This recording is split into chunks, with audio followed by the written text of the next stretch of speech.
Some things are beautiful, some things are useful, but not all of them actually belong in your life. We live in a world where things enter our lives very easily.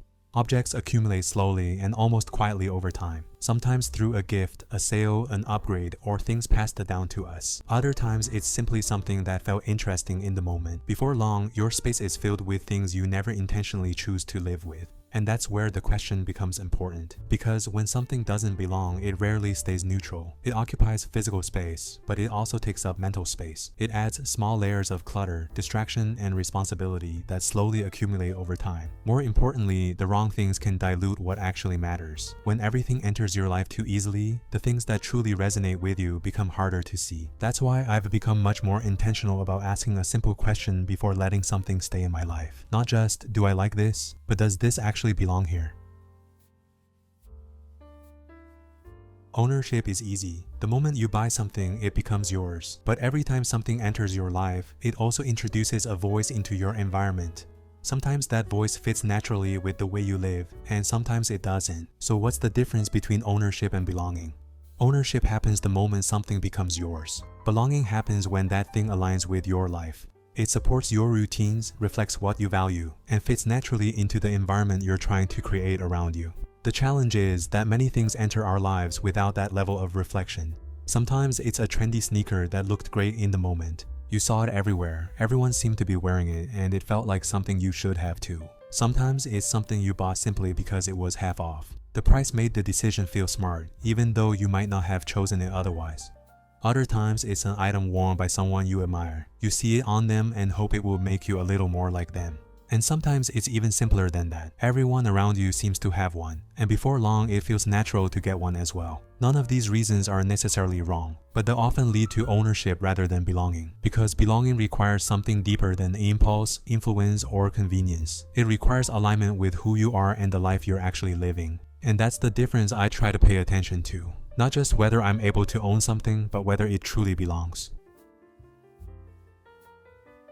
Another factor that determines whether something belongs in my life is my identity, and much of that identity comes from past experiences. Our experiences shape what we notice, what resonates with us, and what we naturally value over time.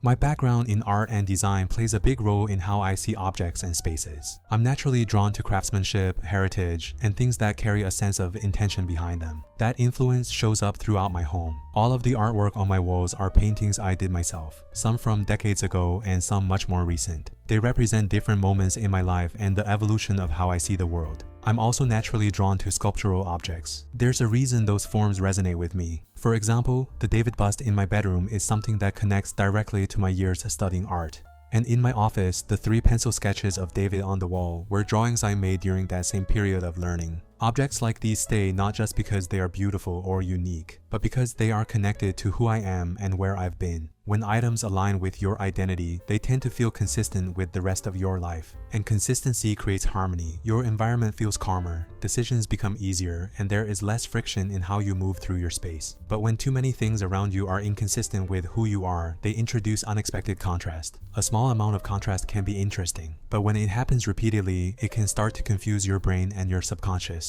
It creates a subtle sense of tension, a kind of decision fatigue that slowly builds over time.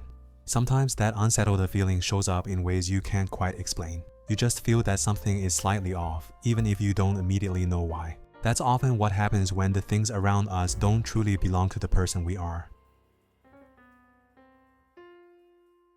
Another lesson I've learned over time is that access does not equal belonging. Just because you can get something doesn't mean you should bring it into your life. Because every object doesn't just take up space, it also asks something from you. Your attention, your time, your care, and sometimes even your mental energy. Some things introduce unnecessary complexity. They require more maintenance, more attention, and more mental capacity than they're worth. For example, certain items look great but require constant upkeep to maintain the way they're meant to look. A linen shirt is a simple example. I love how it looks, but keeping it crisp often means steaming, careful storage, and sometimes additional tools just to maintain that appearance. The same can apply to technology. Devices that promise to simplify life sometimes do the opposite. They require updates, troubleshooting, subscriptions, and constant interaction just to keep functioning. Even certain hobbies can fall into this category. You might admire something like collecting rare objects, photography equipment, or specialized gear. But if maintaining it requires time and energy you don't realistically have, it can slowly become a burden rather than a source of enjoyment.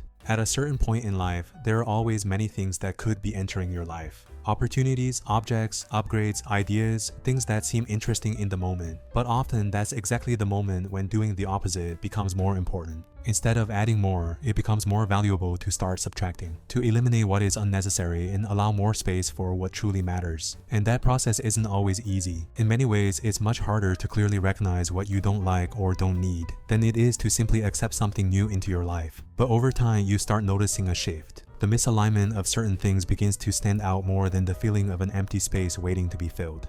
And when that happens, it's usually a sign that belonging has started to matter more to you than simply owning, because the right things don't demand a completely different lifestyle just to justify their presence. They integrate naturally into the life you already live. And when something truly belongs, it tends to bring clarity rather than additional noise. When deciding whether something belongs in my life, I often return to a few quiet questions. These questions aren't rules. They're not meant to prevent mistakes or eliminate the possibility of regrets. Life is too complex for that, and not everything needs this level of thought. Sometimes our instincts already tell us to pause when we're unsure, and that pause is often enough. The questions simply help structure those moments, allowing us to make more informed decisions without dulling the excitement of welcoming something new into our life. These questions aren't only for evaluating what's entering my life, they also help me reflect on what's already here. Reducing what I already own and limiting what enters my life from both ends work hand in hand. It's this balance that allows my environment and routines to remain clear, aligned, and intentional. The first question I ask is whether this truly supports the life I actually live. It's easy to be drawn to something because it represents a life you don't currently have, traveling constantly, hosting grand gatherings, or adopting new habits overnight. But if it doesn't integrate with the routines and priorities you already live by, it rarely belongs. The second question is whether I would genuinely notice if this disappeared. Belonging items create subtle but meaningful impact. They matter in ways that are quietly felt over time. Third, I consider whether something makes life quieter or louder. Objects that belong usually simplify, calm, or support the flow of your day, while misaligned things create friction, demand attention, or introduce subtle tension. Finally, I ask whether I'm keeping something out of habit or out of intention. Habits are invisible until they aren't, and often the things we simply always have don't actually serve us. These questions aren't meant to judge or block the natural joy of bringing new things into your life. Instead, they act as gentle tools to pause, reflect, and notice whether something aligns with who you are and the life you're living. Over time, they create a quiet rhythm, helping you curate what belongs while letting the rest simply pass through. One of the lessons I've learned is that sometimes something can truly belong in your life, but not at the right time. Belonging isn't just about desire or alignment with your identity. Timing plays a crucial role. Even objects or experiences that resonate deeply can create friction if they enter your life too early. When this happens, their presence doesn't add clarity, it creates tension. For example, you might be drawn to a particular design piece, a collectible, or a hobby that genuinely aligns with your values. But if your space isn't ready, your routines aren't set, or your life doesn't have room for it, bringing it in prematurely often leads to subtle stress rather than joy. You might love the piece, but it could take mental energy to accommodate it, care for it, or integrate it into your environment. At that point, the misalignment, however small, can outweigh the sense of belonging. Timing can also apply to personal growth, habits, and even the way we enjoy things. Similarly to how people should embrace experiences appropriate for their current stage in life, certain objects or activities are best enjoyed when the timing aligns. Even if you finally acquire something you've wanted since childhood, the excitement and feeling might no longer be the same once you're an adult. Don't rush into things better enjoyed later, and on the opposite, don't delay the experiences or items you should be enjoying right at this moment. Recognizing this requires patience and trust in your instincts. The right things don't disappear if you wait. Instead, the pause allows you to enter into their presence intentionally, without adding unnecessary complexity or friction. When the timing aligns, the object or habit integrates seamlessly, enhancing your life instead of competing with it. Belonging in this sense isn't just about choice. It's about the readiness of your life to receive it.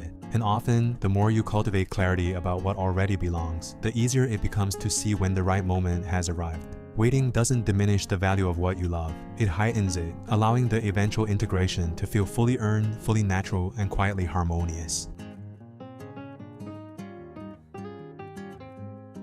One of the biggest shifts in how I think about the things in my life came when I stopped feeling the need to replace something immediately after letting it go. In the past, removing something often meant searching for a better version of it. If I let go of an item, my instinct was to find something newer, nicer, or more refined to take its place. The space it left behind felt incomplete, almost as if it needed to be filled again to restore balance. But over time, I started realizing that not every gap needs to be filled. Sometimes the absence of something is actually what restores clarity. We're often conditioned to think of space as something temporary, something waiting to be occupied. An empty shelf feels unfinished. An open corner in a room feels like it's missing something. Even in our routines or wardrobes, we often feel the need to replace what we remove. But space itself carries value. Empty surfaces allow your environment to breathe. They create visual calm and reduce the number of decisions your mind has to process throughout the day.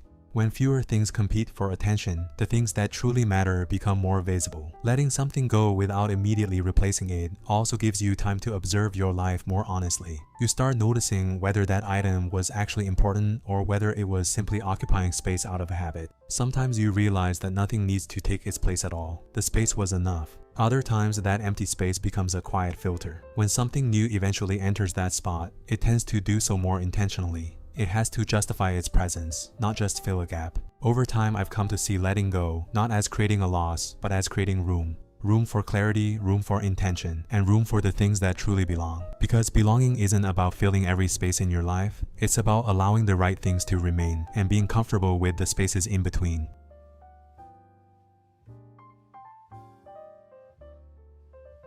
Some things are beautiful, some things are useful, but not all of them truly belong in your life. Over time, I've realized that belonging isn't something you determine in a single moment. It reveals itself slowly through alignment, through how naturally something integrates into your routines, your environment, and the way you move through your days. The right things rarely demand attention or constant justification. They settle quietly into your life and support it in ways that feel effortless. And often, understanding what belongs begins by noticing what doesn't. The things that create friction, require constant management, or introduce a voice that feels slightly out of place. As you become more aware of that difference, your relationship with the things around you begins to change. You become less interested in simply owning more, and more interested in allowing the right things to remain. Because a life shaped with intention isn't built by constantly adding. It's shaped by recognizing what aligns with who you are, what fits the life you live today, and what can quietly pass through without needing to stay. In the end, belonging isn't really about the objects themselves. It's about creating a life where the things around you feel natural, consistent, and at ease.